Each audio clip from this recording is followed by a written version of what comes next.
안녕하세요. 저는 30대 남자입니다. 지금은 미혼이고 3년 정도 만난 여자친구가 하나 있어요.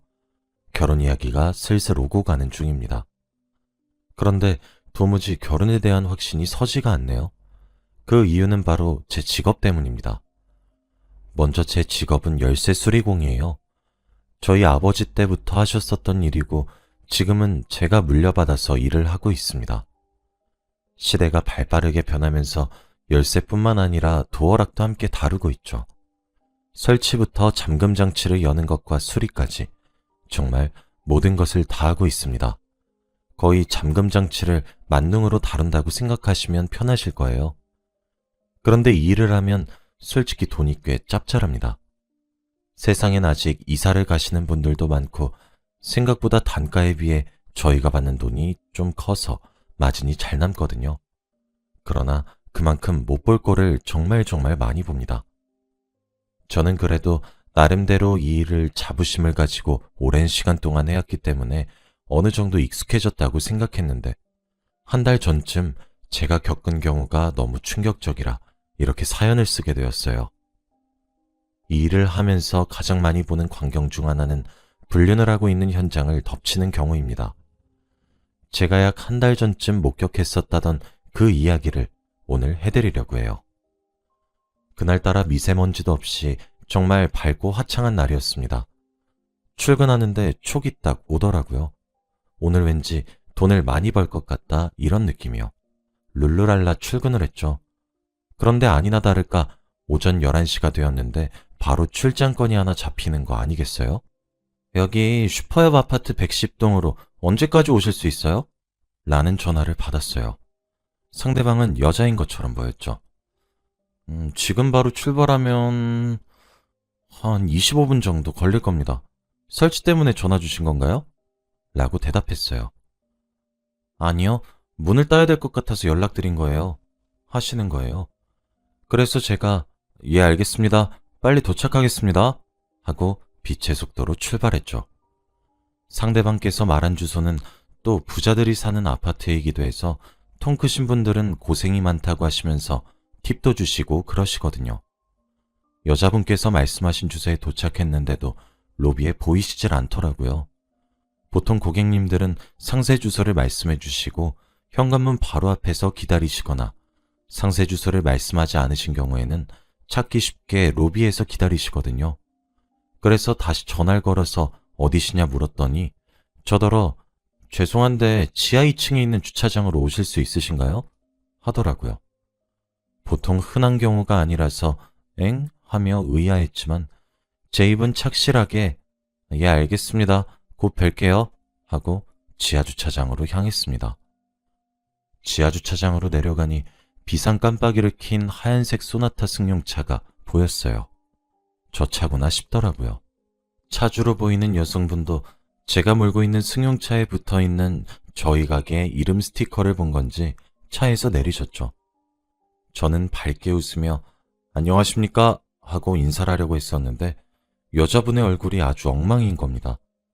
코는 빨갛게 있었고 목소린 잠겨 있었고 얼굴은 시뻘개져 있었고 눈은 부어 있었죠. 누가 봐도 오열하고 난 사람의 얼굴이었습니다. 얼마나 엉엉 울었던 건지 얼굴에 실핏줄이 다 터져 있더라고요. 그때 느꼈죠. 아, 또 불륜 현장이구나. 제가 진짜 그런 촉이 기가 막히거든요. 그러면서 제게 잠시 이야기 좀 할 수 있냐고 물으시더라고요. 차에 구비되어 있는 물티슈랑 휴지를 쥐어주시고 말씀해 보시라 이야기라니 진짜 이야기가 가관이더군요. 편의상 아내분과 남편분이라고 지칭하겠습니다. 먼저 두 분이서 결혼을 하셨는데 남편분의 집안이 많이 기우는 쪽이었다고 해요. 홀어머니를 모시고 있고 밑에 동생도 줄줄이 딸려 있었다고 하더군요. 그런데 마음씨가 너무 착했고 심지가 고든 사람이라 생각해서 아내분 쪽의 집안의 반대를 무릅쓰고 결혼을 강행했대요. 아내분도 솔직히 관리를 잘해서 그런지 30대 초중반 정도로밖에 보이지 않았습니다. 아내분의 직업도 의사셨어요. 아내분뿐만 아니라 그쪽 집안 자체가 의사나 변호사 이렇게 사자 직업이었다고 하더라고요. 그래서 결혼 후에 돈은 아내분이 벌면 되니까 남편분이 스스로 자신이 살림을 하겠다 선언하고 전업주부가 되는 길을 택했다고 하더라고요. 그리고 남편분께서 홀어머니와 동생들을 데리고 살았기 때문에 살림도 곧잘하고 그래서 아내분도 별말 없었대요. 아내분 집안에서도 몇 푼 되지도 않는 돈 벌겠다고 밖으로 나다니는 것보다 집안에서 살림하는 것이 몇 배 낫겠다고 좋아하셨다고 하더라고요. 그렇게 부잣집 사모님처럼 남편분께서 살림을 하시면서 취미생활도 함께 즐기곤 하셨나 보더라고요. 아내분은 종종 학회도 나간다고 하셨습니다. 이번에도 학회에 가셨다 돌아오는 길이었다고 해요. 그런데 오늘 사단이 난 거죠. 남편이 원래도 수상한 낌새가 있긴 했대요. 그런데 자신의 기우라고만 생각하고 아내분께서 일이 많아서 스트레스를 받는 거구나 하며 별 대수롭지 않게 넘기려고 하셨다고 하더라고요. 그런데 이번 학회에 가는 길에 몸 상태가 너무 좋지 않았대요. 시간이 급박해서 끼니도 대충 김밥을 포장해서 차 안에서 운전을 하면서 먹었는데 평소엔 그렇게 먹어도 별 문제가 없었는데 김밥 포장지를 뜯는 순간 구역질이 치밀어 올라왔다더군요. 차에서 바로 내린 뒤 개워내려고 했는데 내용물은 없고 헛구역질만 했나 봅니다. 아내분께서 그때 생각을 해보니까 여자라면 매달 찾아오는 그날을 건너뛰었다는 것을 알게 되신 거죠. 급하게 약국에 가서 임신 테스트기를 사서 근처 화장실로 뛰어들어가 테스트를 해보니 임신이었던 거였어요. 아내분은 근데 지금 학회를 가야 되니까 갔다 와서 남편에게 말해야지 생각만 하고 있었다고 합니다. 그러면서 학회라는 지역으로 출발하고 있었는데 그때 모르는 번호로 누군가 전화를 걸어왔다고 하더라고요. 전화 내용은 남편이 타고 다니는 자동차의 번호를 부르면서 타이어가 펑크가 나 있다고 하더래요. 신혼집의 주소니까 아내분은 아 그러시냐 하고 남편에게 전해주려고 전화를 걸었는데 그때 남편이 아내분께 나 지금 엄마랑 동생들 데리고 있어서 전화 오래 못할 것 같은데 라고 말을 했다는 거예요. 아내분은 그때 속으로 이 사람이 왜 거짓말을 하지? 라고 생각을 했대요. 일단 별말 없이 전화를 끊은 뒤 시댁에다 전화를 걸었더니 아니나 다를까 시어머니는 친구들을 만나러 왔는데 갑자기 웬일로 전화를 건 거냐고 반갑게 전화를 받으셨다는 겁니다. 그래서 학회고 나발이고 다 떠나서 바로 차를 돌려서 신혼집 주소로 돌아왔대요. 어이도 없고 화도 나서 손이 벌벌 떨렸다더라고요. 그런데 문틈으로 기가 막힌 소리들이 새어나왔다고 합니다. 누가 들어도 온갖 회개한 소리 등등 듣는 내내 기가 막히더라고요. 너무 화가 나서 당장 문을 열고 들어가서 욕을 한 바가지 하고 싶어서 비밀번호를 누르고 문을 열려고 했다고 해요. 그런데 도어락에 비밀번호를 치니까 글쎄 도어락에서 비밀번호가 틀렸다는 문구가 나왔다는 거예요. 3번이나 비밀번호를 눌렀는데도 안 열려서 가방에 들고 다니던 카드키로도 문을 열려고 했는데 카드키로도 열리지가 않았던 겁니다. 그래서 저희 가게에 전화를 주신 거였죠. 보통 그런 경우에서는 집 안쪽에서 이중잠금을 해버리면 밖에서 번호를 누르든 카드키로 열려고 시도를 하든 전부 안 통하거든요. 그래서 밖에서 이중잠금이 되어 있는 문을 열려고 하면 밖에서는 드릴로 도어락을 풀어야 합니다. 진짜 주차장에 엉엉 우시면서 하소연을 하는데 제가 무슨 말을 어떻게 하겠나요? 그냥 휴지나 건네고 말았죠. 그래도 저희가 문을 뚫으려고 하면 그게 본인 집이란 것을 먼저 확인하고 뚫는 절차가 있거든요. 그래서 본인 주소가 맞는지 확인한다고 신분증 좀 보자고 했는데 진짜 집도 아내분이 결혼할 때 해온 집이었고 아내분께서 타고 다니는 차랑 남편분께서 타고 다니는 차 2대 모두 아내분 명의였던 거였습니다. 진짜 짐승도 이 정도는 안 하겠다 싶었네요. 문 따는데 얼마나 걸리겠냐고 물어보시더라고요. 그래서 매일 하는 일이라 진짜 얼마 걸리지 않습니다. 했죠. 함께 엘리베이터를 타고 올라가는 길에 아내분께서는 휴대폰을 꺼내 동영상을 켜시더라고요. 아내분이 사시는 34층에 도달하면 도달할수록 아내분의 표정엔 살기가 넘치고 진짜 무서웠습니다. 하긴 그 심정을 세상 그 누가 알겠어요. 얘기를 들어보니까 결혼한 지 몇 년 되지도 않아서 아직 신혼을 즐겨도 될 것 같은 시기던데.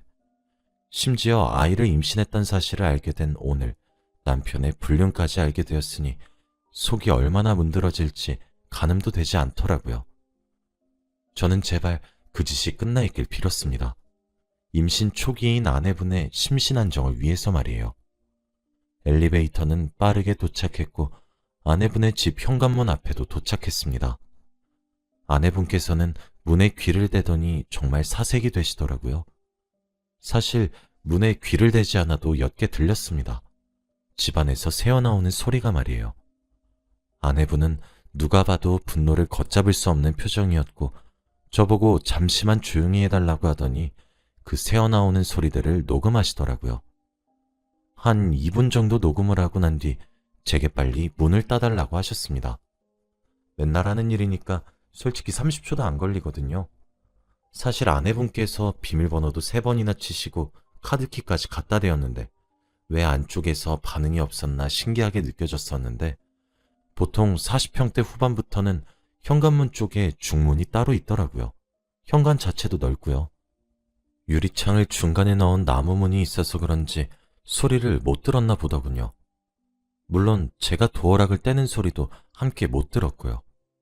현관문을 여니까 동네가 떠나가라 소리가 나고 있는데 옆에 계시던 아내분께서는 총알처럼 튀어나가 동영상을 찍으면서 성큼성큼 집 안으로 들어가시더라고요.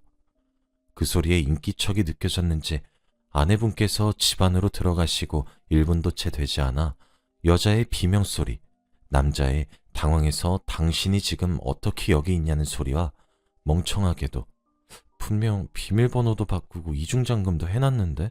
라고 중얼거리는데 아내분께서 자지러지듯 소리를 지르며 진짜 듣기도 상스러울 정도로 쌍욕을 퍼부으셨습니다. 현관문에 혼자 서 있는데 집안에서 나오는 그 개판 5분 전인 소리를 들으니까 오도 가도 못하겠더라고요. 게다가 저는 지금 아내분께서 임신 중이란 사실을 알고 있잖아요.